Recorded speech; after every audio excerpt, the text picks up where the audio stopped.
Sir Shashank Pandey बोल रहे हैं द इंडिया टॉप से। मृणाल जी से बात हाँ कर सर जी। हाँ मृणाल सर जी जी बोलिए।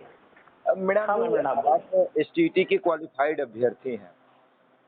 हाँ आपने भी सर। बीपीएससी का एग्जाम दिया है और आईएएस अधिकारी जो डॉक्टर रंजीत हैं उनके ऊपर आरोप लग रहा है। इसको लेकर अब हाँ जो मेरिट के अभ्यर्थी हैं अनिल, वो आरोप लगा रहे हैं कि इसी तरह रंजीत जी एसटीटी में किए थे नॉट मेरिट वाले लोगों को एडजस्ट करने के लिए। क्या ये सही है? सबसे पहले तो सर आपको और इंडिया टॉप के सभी दर्शकों को मेरा प्रणाम। जी जी धन्यवाद।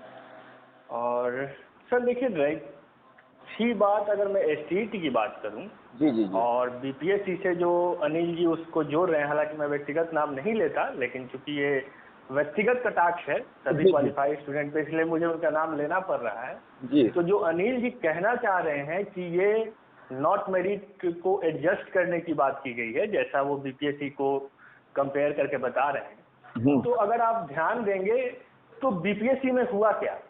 बीपीएससी में यही हुआ ना कि जब आप पोस्टेड आउट करते हैं तो आप अयोग्य लोगों को योग्य बनाते हैं। जी जी और एसटीईटी में क्या हुआ, 12 मार्च को जितने क्वालिफाई थे उन लोगों को जो योग्य थे, जैसा अभी होता कि जो अयोग्य थे वो योग्य बन जाते, तो जी ऑब्वियस है कि जो योग्य थे वो अयोग्य बन जाते। जी जी और यही हुआ 12 मार्च के रिजल्ट में। जी जितने भी लोग क्वालिफाई थे 12 मार्च को, जी वो जी सारे क्वालिफाई योग्य थे, क्योंकि शिक्षा मंत्री जी ने 3 वरीय पदाधिकारियों के साथ बैठ के, जिसमें रंजीत कुमार सिंह भी थे, जी जी आनंद किशोर जी भी थे, जी संजय कुमार जी भी थे, इन सबके साथ बैठ के उन्होंने कहा था कि कुल उत्तीर्ण अभ्यर्थियों की संख्या 24,599 है।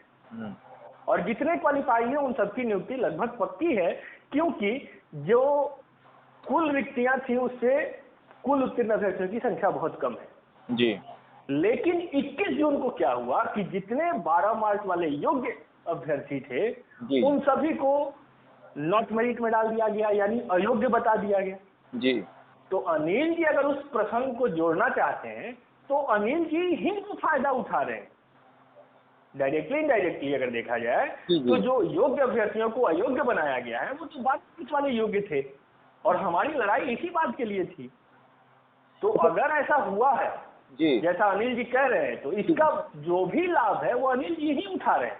जी और अयोग्य को अयोग्य 21 जून को बनाया गया है। जी अच्छा अनिल जी कभी 12 मार्च के रिजल्ट पे बात ही नहीं करते। वो कभी आपने कभी उनको ये कहते सुना है कि किसी भी एग्जाम में 2 बार रिजल्ट नहीं आता? जी तो अच्छा सर देखिए हाँ सर।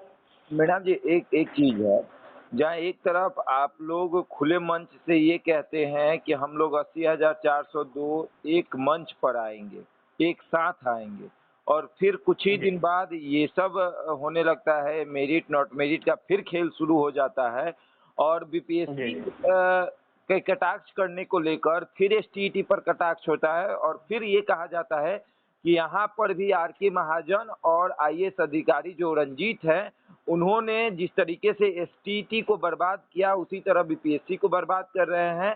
मेरिट के मनचाहे अपने मनचाहे व्यक्तियों को एडजस्ट करने के लिए जिस तरीके से एसटीटी में घोटाला किए उसी तरह बीपीएससी में घोटाला कर रहे हैं।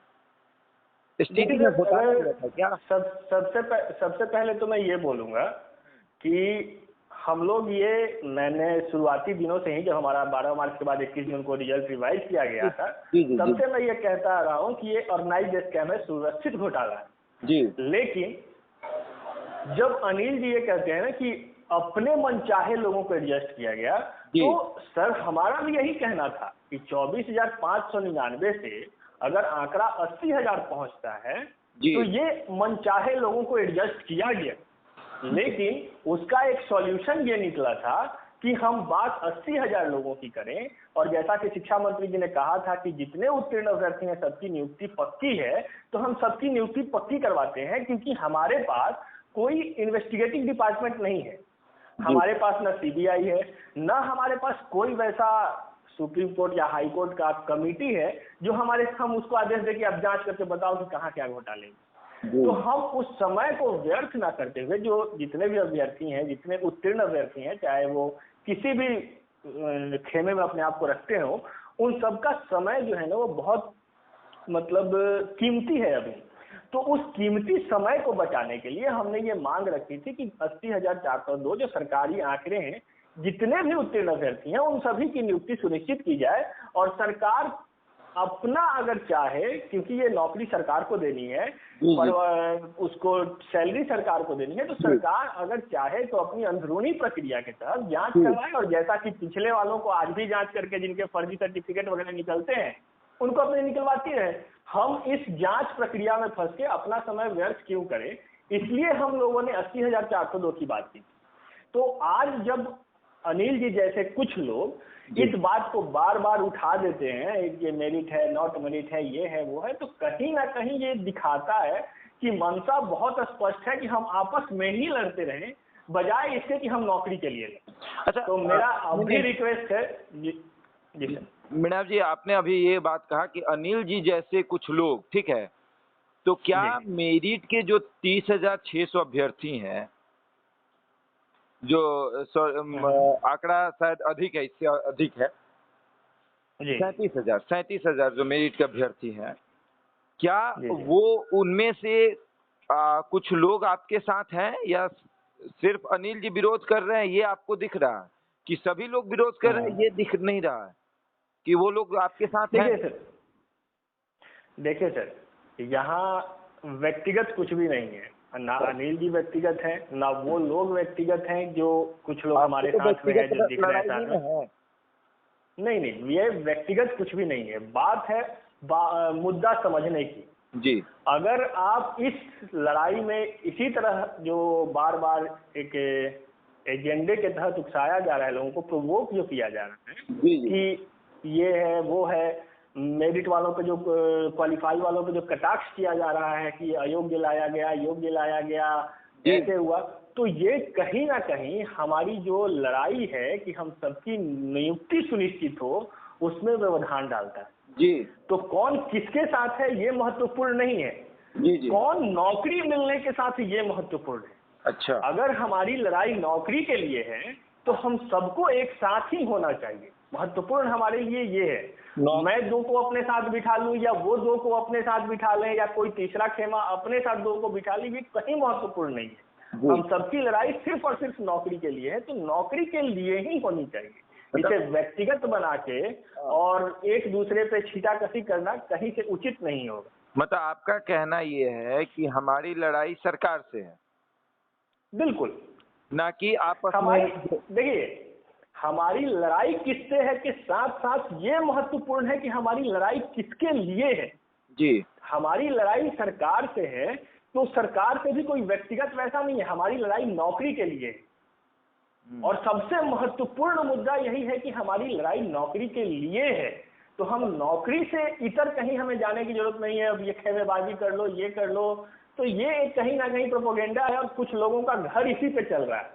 तो इन चीजों से जिनका चल रहा है वो तो खैर इसी में लगे रहेंगे, लेकिन बाकी जो लोग हैं जो नौकरी के लिए लड़ना चाहते हैं, नौकरी के लिए हैं, उन्हें इन चीजों से बचनी चाहिए। चलिए, आखिरी सवाल ये पूछ लेते हैं मीणा जी, क्या लगता है ऐसे अगर चला तो कब तक नौकरी हो जाएगी? देखिए सर, सरकार पे कोई भरोसा नहीं है। सरकार हर बार कुछ नई कहानियां निकाल के लेके आती हैं और अब तो आप देख रहे हैं कि बीपीएससी तक सेफ नहीं रहा, तो फिर इस पे कुछ स्पष्ट कहना बहुत मुश्किल है।